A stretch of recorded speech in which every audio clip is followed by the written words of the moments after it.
Hi, my name is Giovanni Cervantes. Hello, my name is Valerie Bañuelos. Hi, my name is Liana Orozco, and our study is on one's upbringing and their current attitudes and beliefs about gender roles.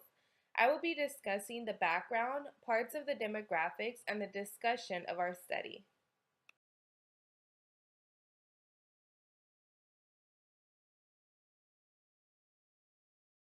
So, the purpose of our study is to investigate the relationship between one's upbringing and their current attitudes and beliefs about gender roles.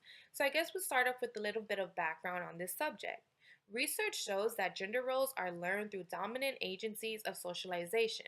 These agencies can include schools, families, parents, peers, etc. Croft and colleagues' 2014 study yielded evidence that parents' gender role beliefs can independently predict children's attitudes and how they envision their future. So, in other words, parents can indirectly influence their children's beliefs and attitudes about gender roles just by the everyday responsibilities that they carry in the family. In a 2015 US study, 32% of 12th graders believe that men should achieve or pursue a career and women should stay at home and take care of the family. This same study also illustrated a shift in gender role attitudes from the 1970s to the 2010, and this shift is an increasing amount in egalitarian attitudes towards men and women.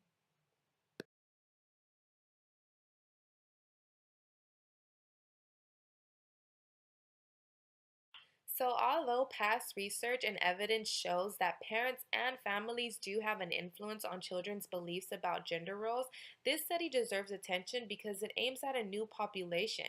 This population being Cal State Dominguez Hill students, who seem to be a little less traditional than other students in the past, and their beliefs kind of represent a new generation and a new society.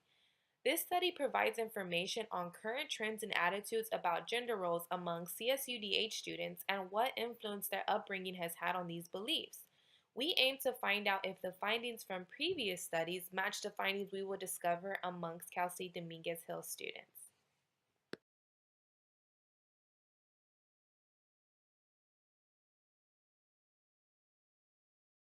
So, I'll be talking about the hypothesis. Our group hypothesized that family upbringing has an influence and attitudes about gender roles. As a group, our initial thoughts was that the data of our study could indicate that one's family's upbringing would have an influence and on attitudes about gender roles. Um, and then our independent variables is family upbringings. Our dependent variables is attitudes about gender roles. Methods. We will be conducting a survey research design that will help us investigate the relationship between family upbringing and current attitudes and beliefs about gender roles. We want to see if there is a correlation between one's upbringing and attitudes beliefs about gender roles. The survey research question will be collected from the groups in the HUS class. The data will be collected from students in this class. Our professor collected the questions and made a survey out of them.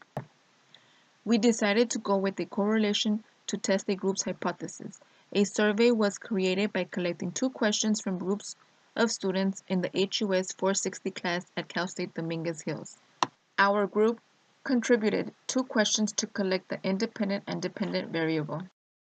The question used to measure the independent variable is, growing up, how much did your parents reinforce gender stereotypes? Our choices were a lot, moderate amount, a little, or none at all. The second question used to measure our dependent variable is, a woman's place is in the home and a man's role is a provider.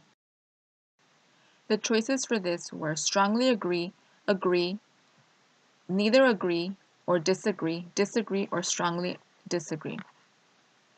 So now let's talk about the demographics of our study. There were a total of 31 students that took the survey. Amongst these students, 28 were females and 3 were males, so resulting in 90% females and 9% males.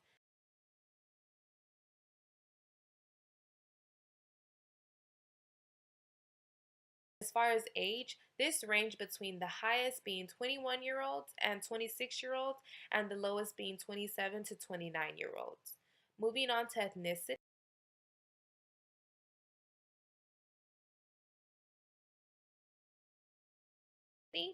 this ranged between African Americans, Hispanic, Asian Americans, white, and mixed.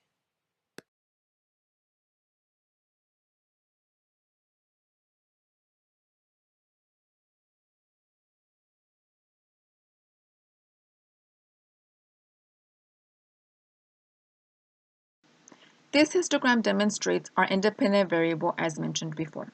The question used for this histogram was, growing up, how much did your parents reinforce gender stereotype? The mean for this histogram was 2.77.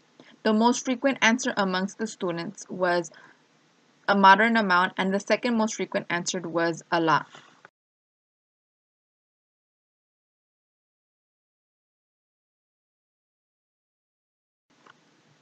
The second histogram shows the results for the dependent variable, which was measured using the question. A woman's place is in the home, and a man's role is a provider. The mean for this histogram was 4.16. The most frequent answered amongst the students was strongly disagreed, and the second most frequent answered was disagreed.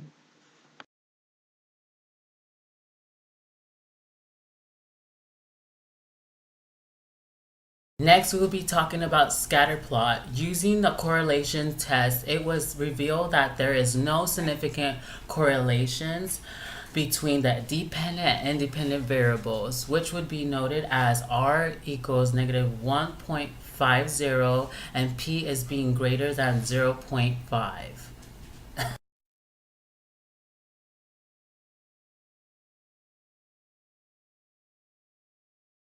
So the results from our study does not agree with past research. As a group, we believe that our data may indicate that individuals no longer allow their upbringing to dictate their attitudes and beliefs about gender roles as adults. Our study shows that although as children we are more likely to carry out traditional gender roles or the gender roles that are set by our parents, but as adults we eventually grow out of them and decide to develop our own beliefs and our own attitudes. This study provides insight on the shift that is occurring with new generations. Our research finds that CSUDH students do not choose to carry out traditional gender roles.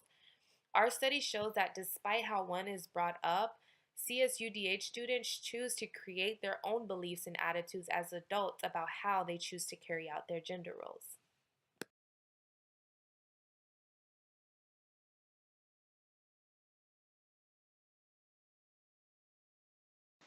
One of the strengths of the study was that the survey was emailed to each of the students and they had the opportunity to complete it in the environment that was suitable to them.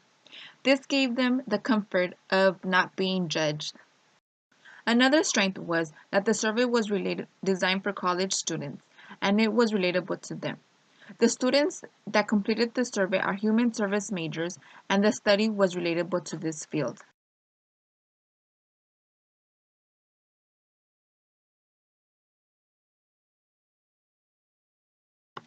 A couple of limitations to this study was there were only a couple of gender and family upbringing related questions. We couldn't gather much information with only two questions. Another limitation was that out of 31 students, 28 of them were females and 3 were males. This was a big limitation because when asking questions about gender roles to a group that has such unequal distribution of gender can skew the results.